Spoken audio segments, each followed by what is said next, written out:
Hey, this is Dave of Dave Trains, and today I'm going to show you the results of my first DCC decoder install. This little locomotive going by right here.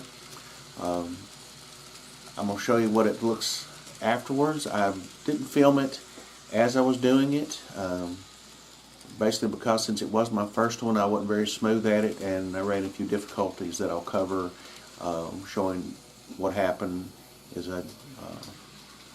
I did install that decoder.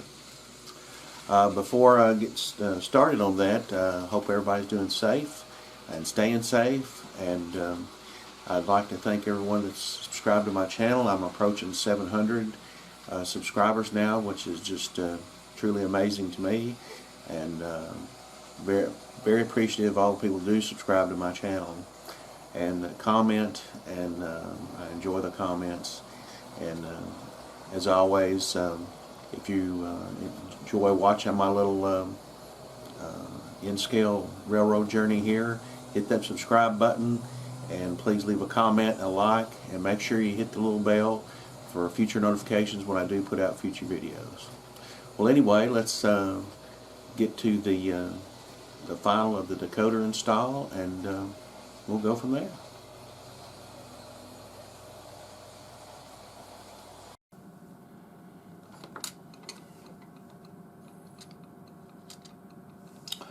Alright, this is the locomotive that put the decoder in. It's my first decoder install, and I was going to film me putting the decoder in, but that's always have a little trouble. I always have trouble. Had a little trouble with this, so I'm basically going to show you what it looks like after it's done. This is an AMD4 from Train Control Systems that is installed in this locomotive. And on their website they have examples, a lot of examples of installs, and this is the one that I followed on their website. Now, hindsight, maybe I should have done a little bit more research, but this is supposed to be a drop-in decoder, and I think that a lot of times maybe drop-in decoders are not actually drop-in. So let me pop this top off this and show you what it looks like after the install, and then the troubles we had, or I had. So hang on here.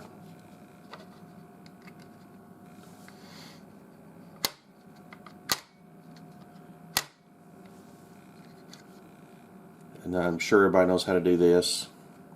When I got the locomotive, got it off eBay, got a pretty good price.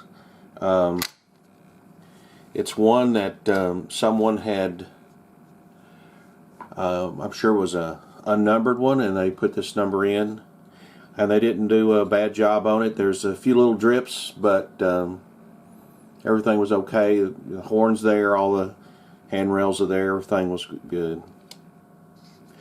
So I have another one of these that was installed by the gentleman, the hobby shop that I go to, and normally I would let him install it, but the last time I was there, he's the one that did the sound decoder for me. He said that basically he was going to get out of decoder installs, that he wasn't making money in it, and I guess it was a lot more trouble. I know he had a lot of trouble with mine, and I think he had to wind up buying the die-cast portion here, the two halves, with the one that I did. So as you can see, it looks like it went in pretty good. The problem that I have is, if you go on the website, you have 4 little brass tabs on the decoder, and then these little die-cast corners, these little tabs here, have to fit on it. So the original decoder, the thickness of the original decoder is probably, I'm going to say 1.5 to 2 times as thick as this DCC decoder. So it doesn't fit snug. If it doesn't fit snug in here, then it won't work. So in the instructions, they said you had to smash down these little tabs. So in the process of doing it, I bent the whole decoder. I bent this end right here pretty badly.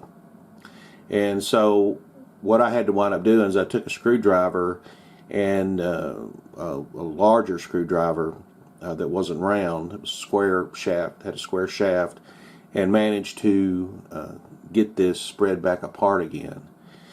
And got it evened out and got it going pretty good. But this was still loose. So what I did is I basically pressed in here. Now when I did this, I heard it crack, and I was like, oh man, I've broke this thing. But it still works. But and even now, it's if I forced it, it could do it. I mean, move it. So, but it's worked. So other than that, it's a pretty, it is, I guess, a drop in, but there's a little bit more to it than that. My hobby shop is opening back up tomorrow, and so I'm going to give him a call next week, because I'm sure he'll be packed today, and ask him about that and see if he's still doing installs. So I'm not quite sure. It runs pretty good. For some reason, it's a little bit louder than I would like. I can live with it. I don't know if it's due from where I bent this portion, and it's not perfectly square. I put a level on everything, got as square as possible. I know when it backs up, it's a lot quieter. I could take this apart and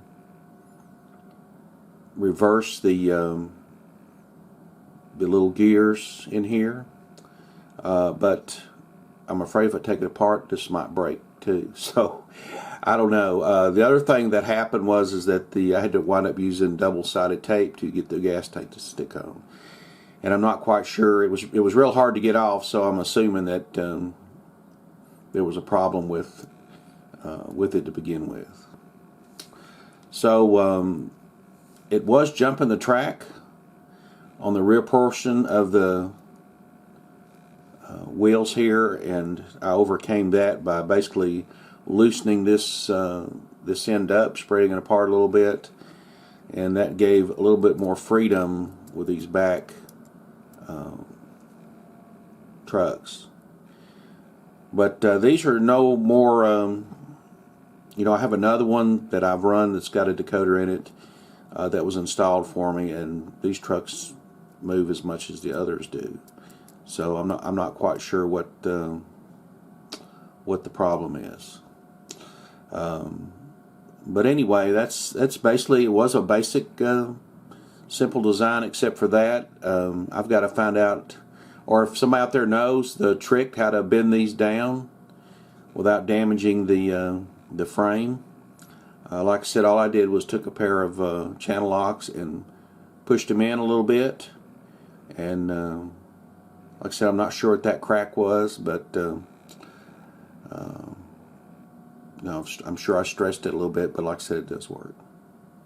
So anyway, we'll go down here and put it on the line and show you it running. So all I gotta do is put the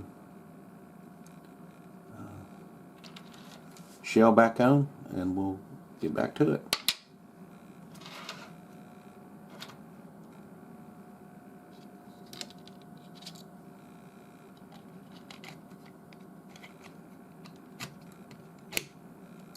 There we go.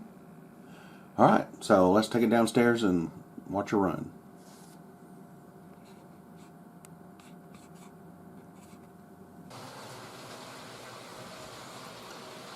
Well, so far so good. My little decoder install seems to be working well. I'm not jumping the track at a little bit faster speeds, but it's not too slow and not too fast, so probably going to live with it. Might take it to my hobby store. Guy that runs a hobby store that I go to, and have him look at it and see if he can improve it a little bit. But anyway, as always, appreciate you watching and commenting, and like I said before, please hit that subscribe button if you want to follow along in this little N-scale journey. Please write any comments or suggestions, or if you've done an install like this in a little SD35 and see if you had any trouble, or any tips or hints in that matter. Because like I said, if my hobby store guy doesn't want to do these anymore. I've got to do them myself, and there was a few pitfalls with this one, but hopefully if you do more of them, you can get better at it. Well, always stay safe. You have a great week. We'll talk to you later. Bye-bye.